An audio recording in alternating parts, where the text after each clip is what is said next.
অপৰাধ নকৰাকৈ যেতিয়া অপৰাধী হৈ পৰিব তেতিয়া মৌন হৈ থকাটোৱেই আপোনাৰ বাবে ভাল, কাৰণ চিৎকাৰ কৰি কেতিয়াও নিজকে নিৰ্দোষী প্ৰমাণ কৰিব নোৱাৰি। আনে আপোনাক প্ৰশংসা কৰিলে সুখী নহ'ব, বেলেগে আপোনাক নিন্দা কৰিলে দুখ নকৰিব। মনত ৰাখিব, বেলেগে ক'লে বুলিয়েই কয়লা কেতিয়াও সোণ হৈ নপৰে। যাৰ মা আছে তেওঁ কেতিয়াও দুখী নহয়, না হিন্দু, না মুছলমান, না খ্ৰীষ্টিয়ান। সকলোৱে প্ৰথমে মানুহ হ'বলৈ শিকক। মুৰ্গীৰ কণী ফুটিলেই মুৰ্গী পোৱালি হয়, কিন্তু মানুহৰ পেটৰ পৰা সন্তান জন্ম হ'লেই মানুহ নহয়। সেই সন্তানক মানুহ হিচাপে গঢ়ি তুলিব লাগিব। প্ৰয়োজনতকৈ অতিৰিক্ত হ'লে সকলো বিষলৈ পৰিণত হয়।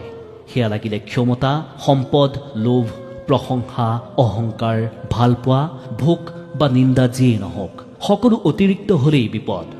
নিজৰ ভুল হ'লে আমি নিজৰ পক্ষত সদায় এজন ভাল আইনজীৱী হৈ পৰোঁ, আৰু আনৰ ভুলৰ ক্ষেত্ৰত আমি হৈ পৰোঁ এজন ভাল বিচাৰক। আপুনি যিমানেই বেছি মূল্যৱান হ'ব তেতিয়া আপুনি সিমানেই বেছি সমালোচনাৰ পাত্ৰ হৈ পৰিব।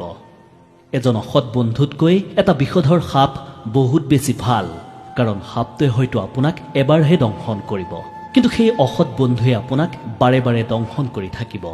সাপ যদি ঘৰৰ ভিতৰত সোমায়, মানুহে তাক লাঠিৰে কোবাই মাৰে, আৰু সেই একেই সাপ